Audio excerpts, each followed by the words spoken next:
KEYC News Now to Go is sponsored by River's Edge Hospital and Clinic. People caring for people.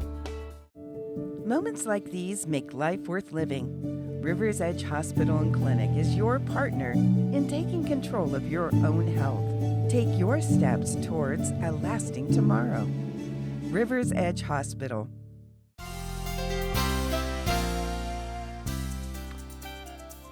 Thanks for joining us for this KEYC News Now to Go update. I'm Mitch Keegan filling in for Jackson Jurek. In a few moments, I'll be joined by First Alert meteorologist Caitlin Laura with a look at your forecast for today and beyond. As we first reported to you yesterday, Minnesota's special legislative session ended in the early morning hours, and one of the 15 bills that was passed by both the Minnesota House and Senate was a $700 million bonding bill. That bill focuses on infrastructure improvement projects across the state, including $80 million for transportation projects, $67 million for a brand new BCA office and lab here in Mankato, $60 million for the University of Minnesota and Minnesota State System, and $44 million for natural resources, including $9 million for flood hazard mitigation.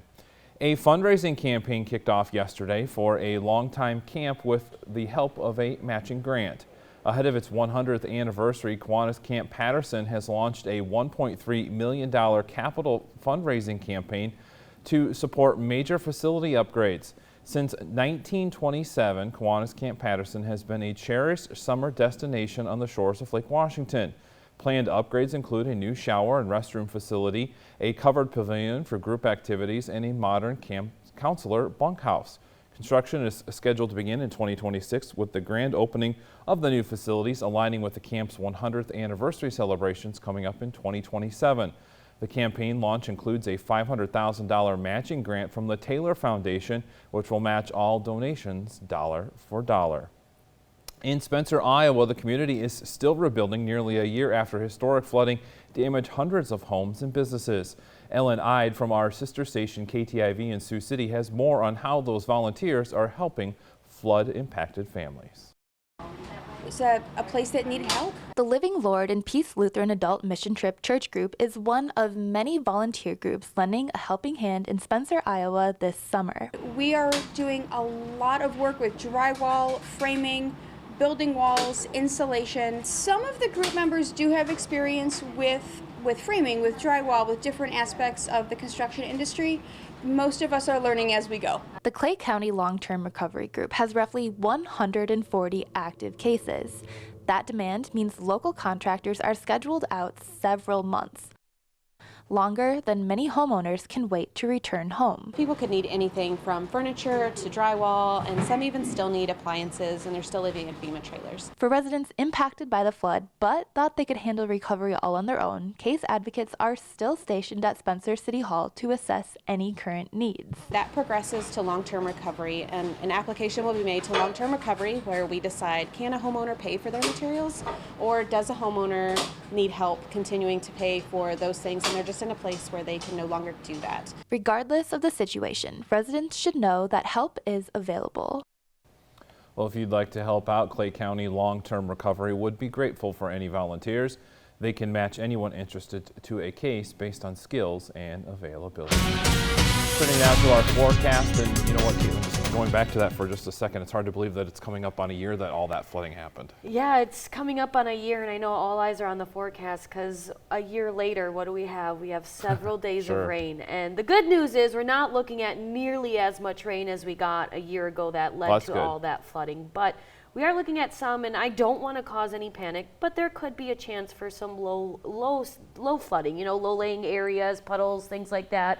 Some minor flooding that would go away rather quickly, but not lead to, at least as of right now, based on the current forecast and everything we're seeing, it's not going to be enough to lead to the same situations that unfolded around the area last year. So that's the good news. It's nothing to panic about. We do have some much needed rain on the way, but it could lead to some minor flooding in some of those low-laying areas that just have a harder time of getting rid of that water.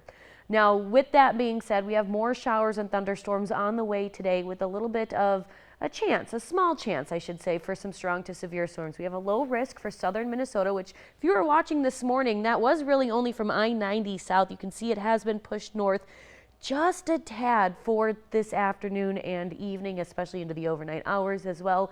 So again, we could see a handful of strong to severe storms. The good news is we're not really concerned about tornadoes, but we are concerned about large hail and damaging winds. So let's talk about that. Through the morning hours, most of that rain is going to be very light up to the north of us, and then we'll see some of that rain move into our area between, I'd say, 3 and 5 o'clock this afternoon, reaching Mankato closer to 4 and 5 o'clock this afternoon. A lot of us will hear some rumbling thunder, see maybe some flashes of lightning out there, heavy rain at times, but again, you're going to watch around that area just south of Mankato down into northern Iowa. Now, keep in mind, Mankato and the rest of these areas, New Ulm, New Prague, Hutchinson, we are close enough to that severe weather risk that there is a chance that a stray strong to severe storm could push its way a little bit farther north. So just because we are not all in that risk area for today doesn't mean we're just going to ignore that entirely. We're going to watch it for northern Iowa, and we're going to watch it for right here at home just in case one of those stray storms decides to develop outside of that risk area.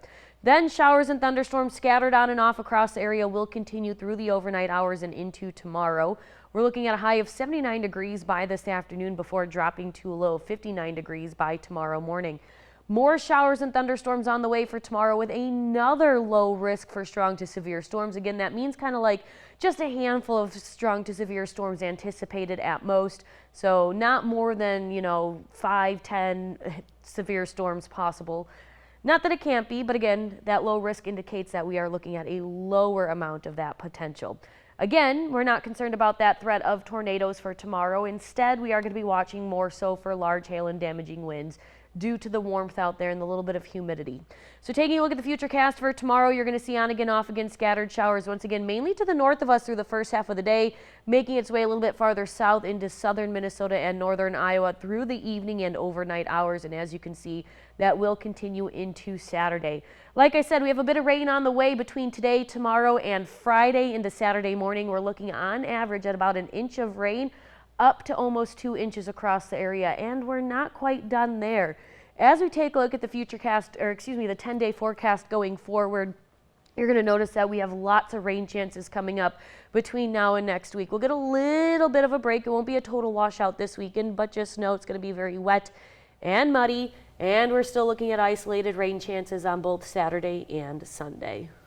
Very good. And you know what, Caitlin, something I know you're excited about is local news and weather are coming back for you in the morning. Starting on Monday, Cato Mornings will bring you the latest local news, weather, and of course national headlines. You can watch Cato Mornings on KEYC CBS, KMNF NBC, and our free streaming platforms like our Roku, Apple TV, Fire TV apps, KEYC.com, and our news app, and of course many cable and satellite providers and other streaming providers.